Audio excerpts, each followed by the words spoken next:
Hello, everyone. I cannot see you, which is a little bit weird, but I hope you had a good dinner. And I will be talking. Well, my name is Saskia, and maybe some of you already know. I heard that some of the people who went to the foraging camps were also coming to urban dinners quite a lot. So maybe there's some of you that I know or who know me.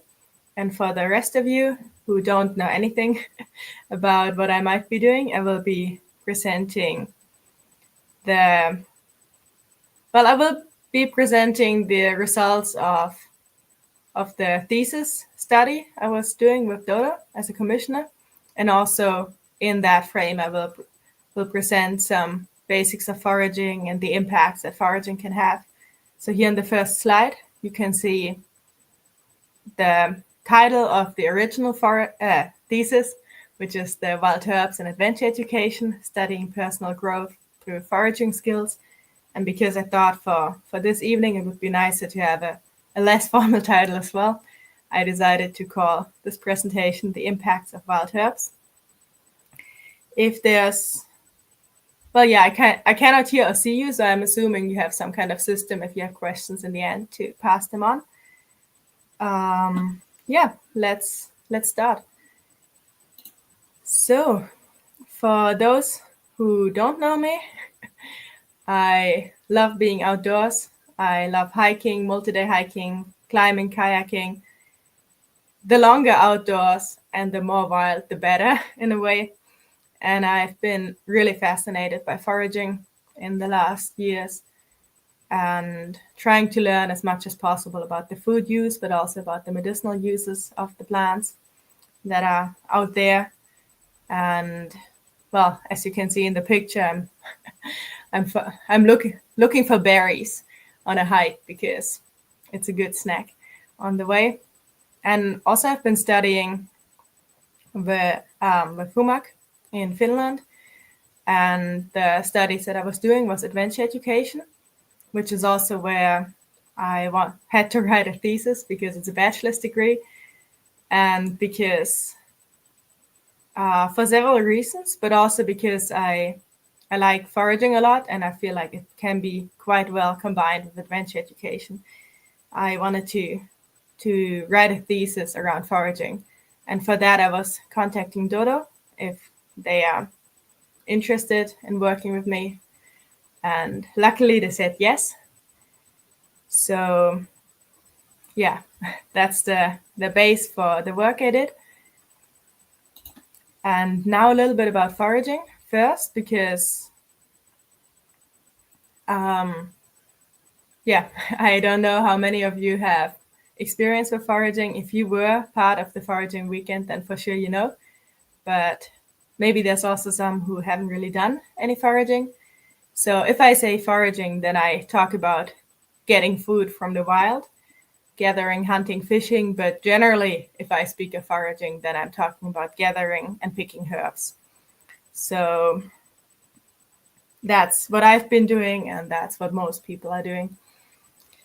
Foraging is very much the traditional way of surviving, so it's everyone's background, no matter how modern we might live nowadays. Back in the days, our ancestors were surviving through foraging. So it's in a way an activity that takes us back to the roots, and it also promotes independence because we don't need to go to the store and pay money, but we can go to the field and collect food for us.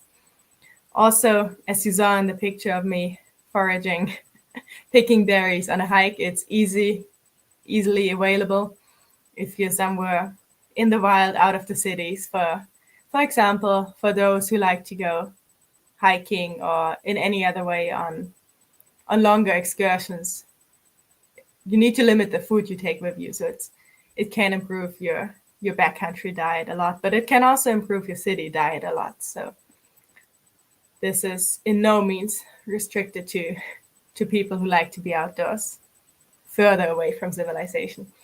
Anyone can benefit a lot from including foraging, and it's a lot of fun.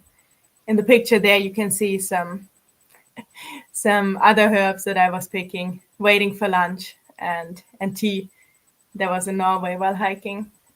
And it makes the hiking lunches a lot better. Then there's a bit of an idea of the health benefits of wild herbs. So this is not a complete list of benefits, but it gives a bit of an overview. So we have in wild herbs or berries or anything, we have a lot of vitamins and nutrients. So many wild herbs contain much more vitamins and nutrients than cultivated vegetables. There are quite common comparisons to lemon, for example. There's so many herbs that contain more vitamin C than lemon does, and more other like minerals and nutrients than spinach does. And so yeah, very high nutritional density, and also quite a wide variety of nutrients and vitamins you can find in herbs. Then there's also these special compounds, like for example the bitter substances, which is the reason why some people do not like, for example, dandelion leaves when they start foraging. But they're good, they're healthy. There's also others like tannins, other colors. For example, in the picture you can see the blueberries, and this blue color is also very healthy for the body. And these substances, they generally do have positive effects on things like digestion or the immune system and many other health issues. Then if you pick for your food from the forest or from the fields, then this is properly wild food. It's not cultivated, so it still has the original composition of substances in a plant. Nothing got lost to cultivation yet. Also, there's no pesticides or other toxins or poisons if you pick from clean areas, of course. And it is a very local way of obtaining food. Then there's some more positive benefits of herbs that I decided to list. For example, they are, or not many of them are anti-inflammatory, which is, I think, quite a valuable topic these days, because if you studied a little bit about health and health problems these days, there's a lot of talk of silent inflammation, and inflammation here and inflammation there. So it's quite a common problem, but many of the wild herbs are actually anti-inflammatory. So another word that's used a lot is antioxidative, which more or less means the same thing. But yeah, so they are very, very beneficial to add to your diet in a more or less regular basis, however you like and whatever is possible. But anytime you eat these wild herbs, it is good for your body, as long as you're eating the right ones. And then quite many are antibacterial as well, which is also interesting, considering that there's a problem with bacteria that becomes resistant to antibiotics. So this might be also a way that people can work with in the future. Also antiviral and antifungal effects are coming with many herbs. So for those who want to study the medicinal value more of plants, there's a giant field of study. The more I try to learn about it, the more I realize how little I can remember. But even just eating wild herbs, if we don't know about the medicinal side of it, then it's already really good, really healthy, and helping our bodies a lot. So that was a little bit about foraging. Maybe for some people you already knew this, maybe for others it was a lot of information, depending on how much you've already studied foraging yourself. But then coming to the actual thesis research I was doing, I'm coming from adventure education. That's my field of study. So of course I had to connect the topic foraging to adventure education in some way, because it needs to make sense.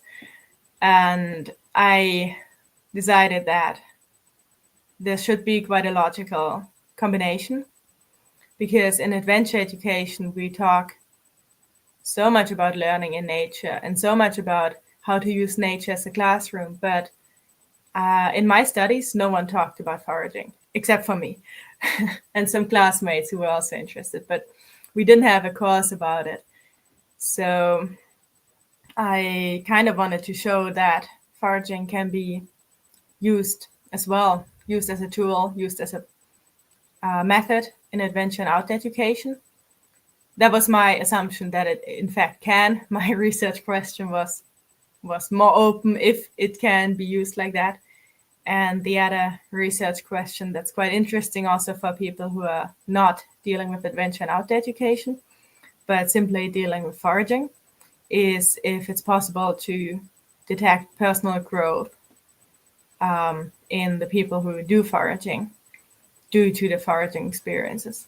So this is, I think, the key question that's more interesting for most of you in the room, unless you really want to learn about adventure and outdoor education. And to answer these research questions and to write my thesis, I was joining the 2 multi-day foraging courses that were held in May, beginning and end of May, by Dodo. And then I was sending out questionnaires to the participants. And luckily, some of them did answer back, which, if you're here or if you're listening, thanks a lot for that. Yeah.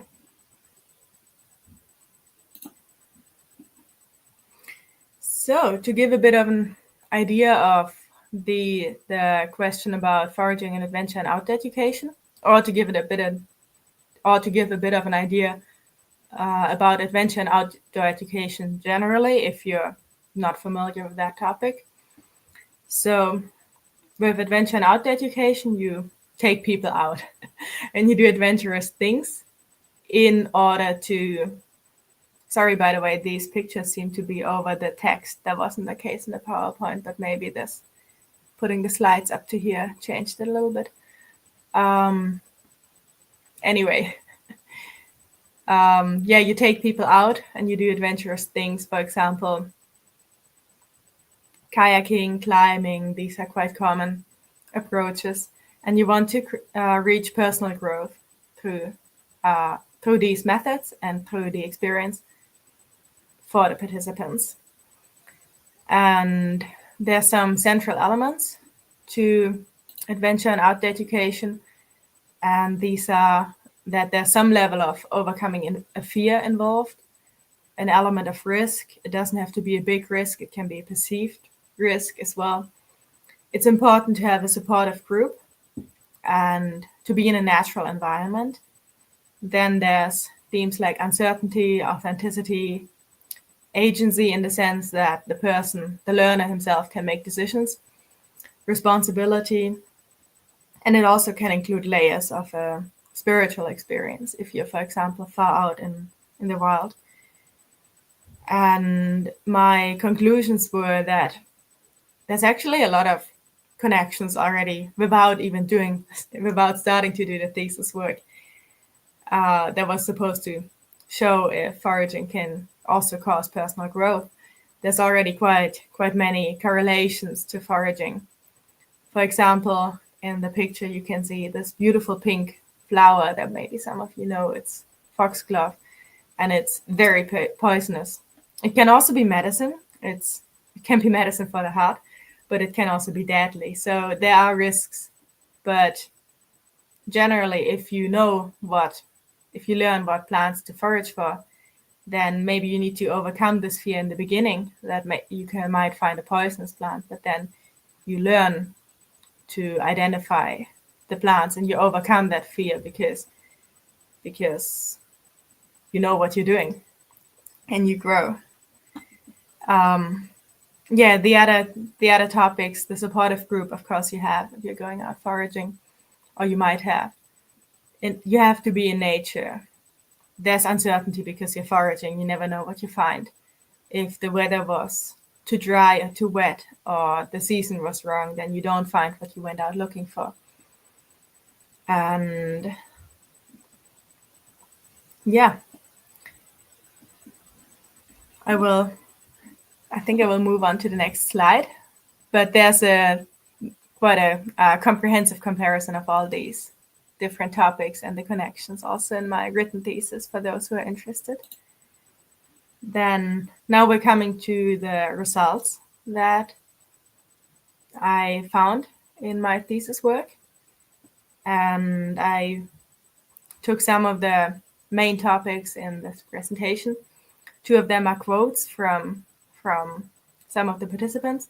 So if you're recognizing your own sentence, then thank you. They sum it up quite well. And the others is me summing up the points that were mentioned a lot. So the holistic effects that foraging had on people were, for example, the sense of belonging.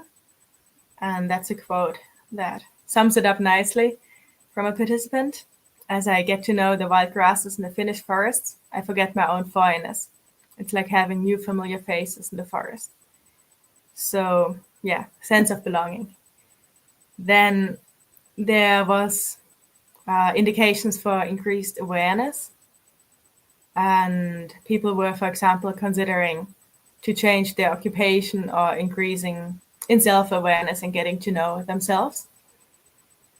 There was a sense of community and a very supportive group. In both weekends, actually, this was mentioned.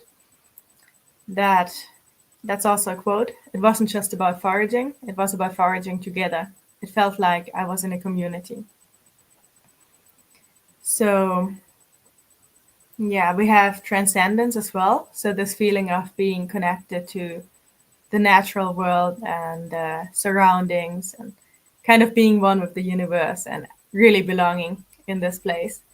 We also have connection to the human heritage and this back to the root experience, because you're out there in the field and you're picking something from the wild and you can eat it and you can survive. That goes with the independence as well, or the feeling that I can control my own future, I can control my own life. Because if I can go to the forest and if I can find food for myself, then I'm not so dependent on outside sources like supermarkets or politics or economics. So there's this feeling of being more independent and more able to, well, less controllable. Also, it's quite an empowering feeling that you can go out there and you can pick healthy food and it's for free. So you can choose to spend your money otherwise. And there was also this topic of taking responsibility. So moving away from just taking from nature, but wondering what we need to do for nature and considering the impact of our actions towards nature. So all these results, they were answers or coming from answers to questions that I was asking in the questionnaires after the foraging weekends. So first the people were foraging, and then I sent out the questionnaires with the goal of finding out if there's aspects of personal growth that are happening. And then these topics were mentioned frequently as answers to questions that I had asked. Which also, it shows that foraging is impacting people much deeper than just going out and picking a salad. There's much more meaning to the act of going out and picking a salad than just getting food. If you go to the supermarket, you probably don't experience much sense of belonging or increased awareness or connection. But if you are in the field and you're getting to know the plants and you're actually identifying and picking herbs for yourself, then you might have all these holistic effects that are on top of the already mentioned beneficial effects on your health. So I came to the conclusion through a process of qualitative analysis and comparing to professional literature and all these things that are needed for an actual thesis work. But well, if you have questions, if you are actually interested in that, you can ask me questions afterwards. But for myself, it seemed that the key findings were more interesting than the process of analyzing. So to make it short, I concluded that yes, there is personal growth that can happen through foraging, which I suppose is logical for anyone who's doing foraging. It was for me as well because I experienced that too, but even doing it academically and actually doing a study and a research paper, I came, well, thesis research, not research paper. I could show that there might be some value to that feeling that yes, it creates personal growth. Because many of the topics that were mentioned that I was presenting just now, they are indicative for personal growth. And also I came to the conclusion that yes, it can be, foraging can for sure be used as a method in adventure and outdoor education, because you're out there, you're learning, you're growing, you're having all these elements like risks and overcoming fears and nature connection that I mentioned earlier. And yeah, you end up with personal growth as well. So this also seems like it moved a little bit. Thank you.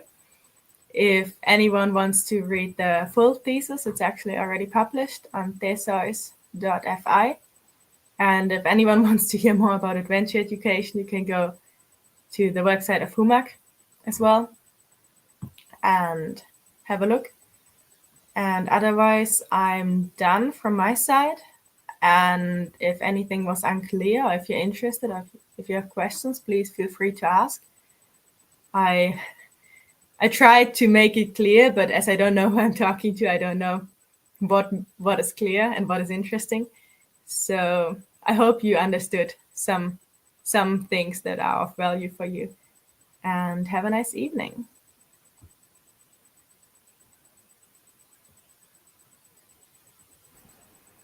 Hey. All right.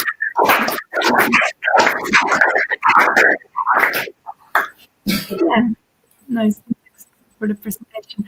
I'm wondering if the sound goes around a lot when I'm speaking.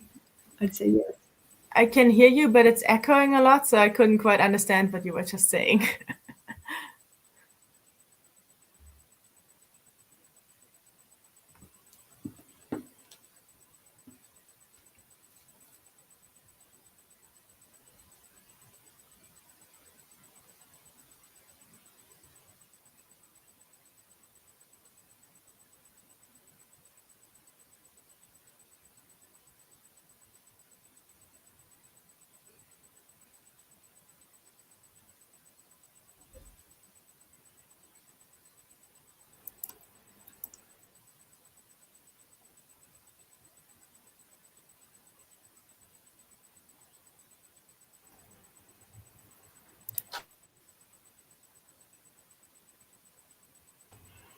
Yeah, take questions in the Chat.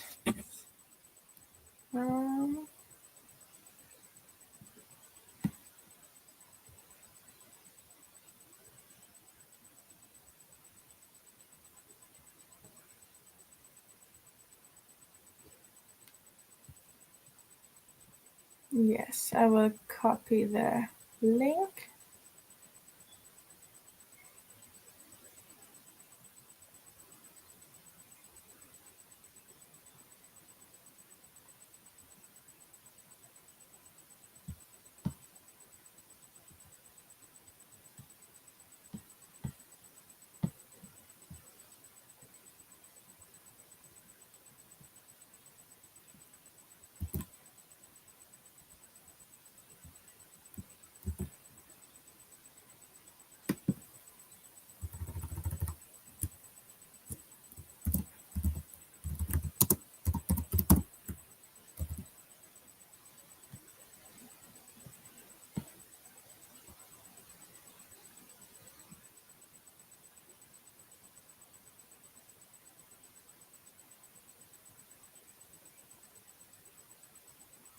Can you clarify the question with the attentiveness?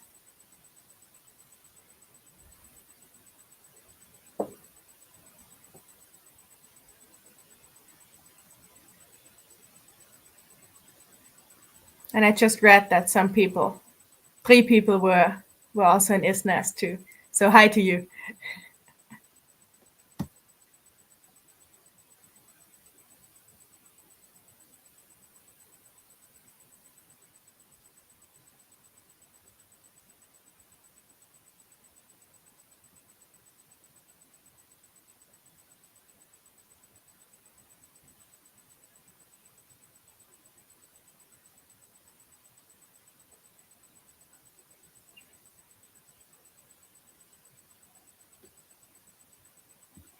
Okay, there's a question how focused people were on the foraging and if this helps people get more focused. Of course, when foraging, people were talking as well and having conversation, which actually quite a few also remarked on being very, very good. There was one participant at least that was experiencing her mind or his mind calming when foraging and kind of coming to the moment, coming to the body. So I guess not foraging in a sense of being hyper focused on something, but in a sense of coming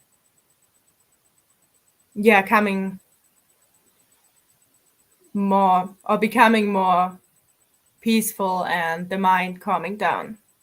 So in that way, foraging would probably be beneficial. I suppose it still depends on the person's interest and all of that and surroundings. But yes, in the sense of being calming down, it seems to be helping as well.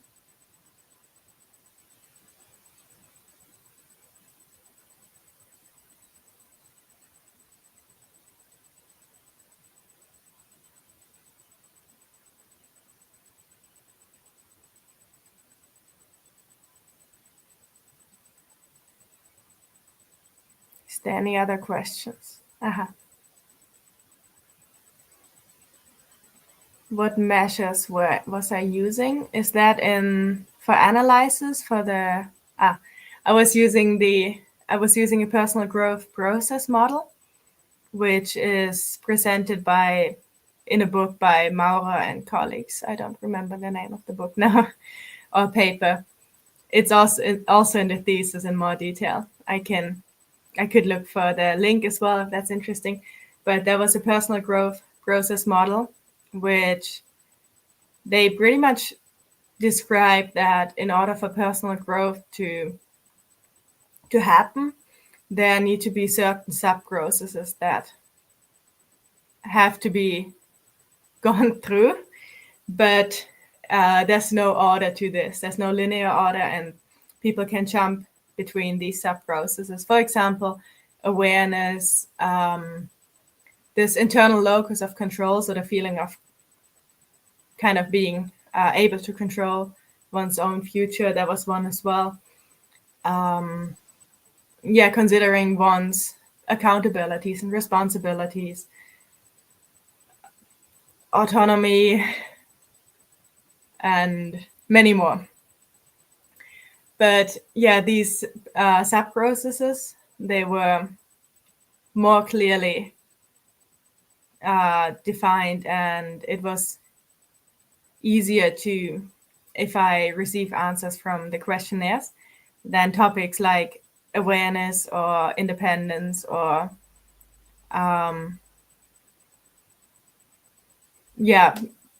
feeling more in control. These were topics that I could recognize from the people's answers more clearly. And I was concluding that if these sub-processes are necessary processes for personal growth, so they are a part of personal growth, then the presence of these sub-processes has to imply that personal growth is happening on a bigger scale as well.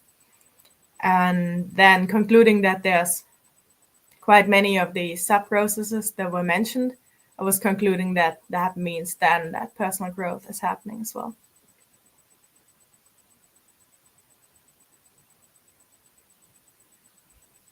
Is that clear?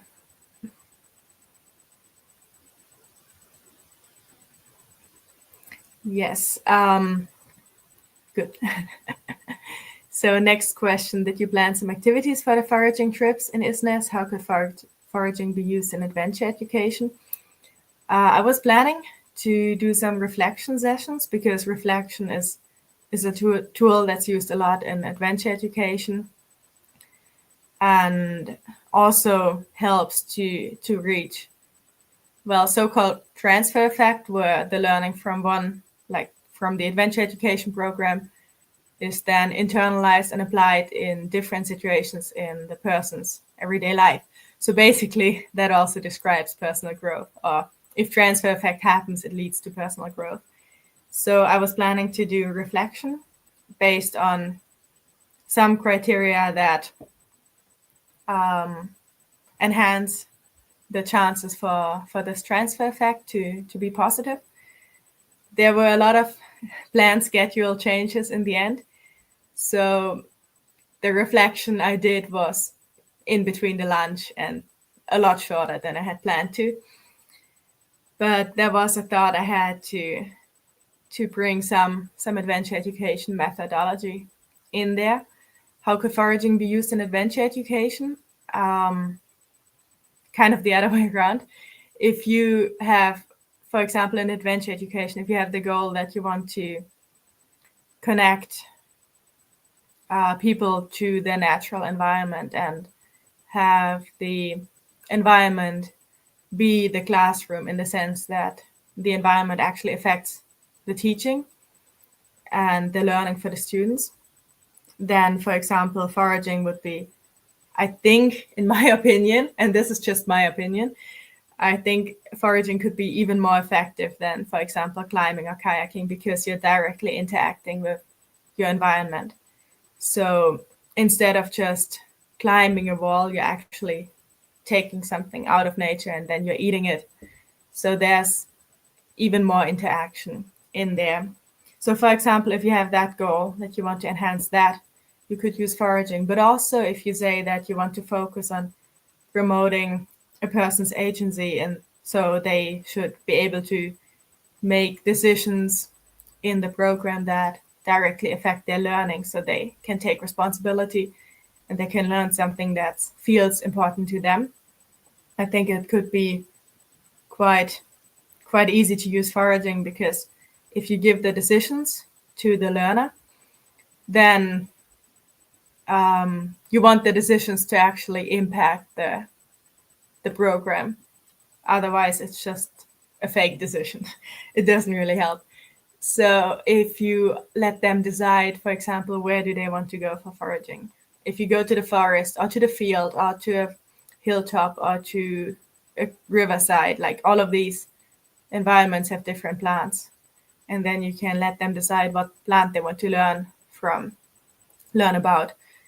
So maybe it's edible, and then you can even let them decide how do they want to cook it or eat it raw or preserve it. Or maybe it's inedible, and then you can still teach a lot, because there's plants that have been used, for example, for fibers or for colors and dyes.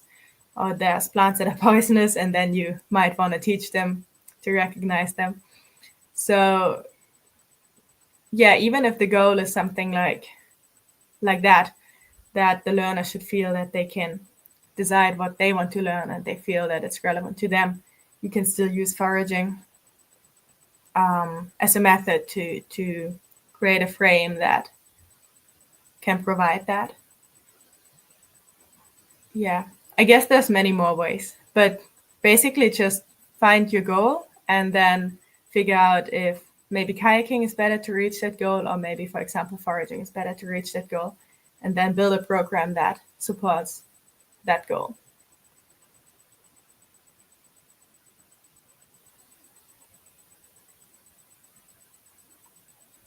Then will you continue studying these themes more or use them in some way in your life as planned for now? Yes. I don't have concrete plans on how professional life and all of that continues for me, but I'm definitely wanting to study foraging anyway. and then seeing that I have the adventure education, it makes a lot of sense to keep studying these more pedagogical, more holistic impacts as well, to combine them to my work if I want to use in the professional field of adventure education. Or even if I end up working more in foraging at some point, then I can still study these holistic aspects to make more holistic programs where it's not just about finding food, but it's about becoming a better person type of thing.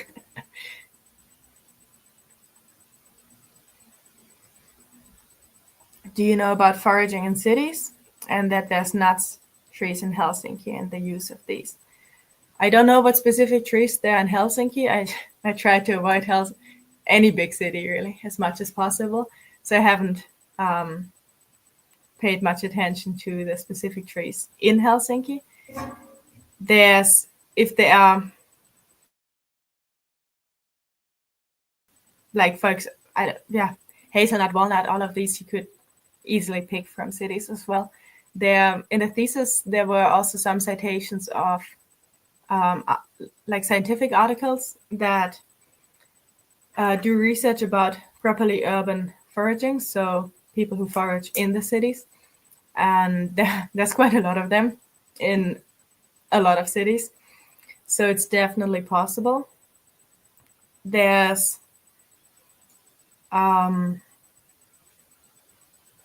I think there were some studies suggesting that even if the area might be polluted because of air pollution and all of that, if you wash the herbs, then quite many herbs, they don't seem to be more affected by pollution.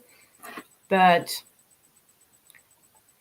I guess it still depends on the place where you are, because if there's more pollution in the ground, then that might be more tricky. But generally it's quite a common practice also to forage in the cities, and a way to connect to nature as well in the cities, and kind of have this experience. And you can still choose what kind of herbs you might want to pick. And nuts, I guess, is very easy to pick because they are in a shell, so they're not they won't be polluted by the air.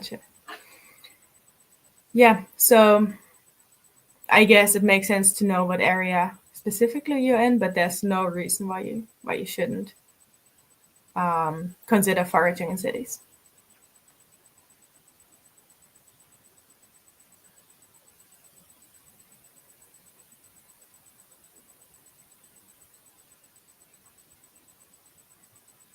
And if you're more interested about the foraging in cities, you can also go to the thesis and check the links that talk about urban foraging specifically. These are proper scientific studies. Thank you. Yes, thank you as well.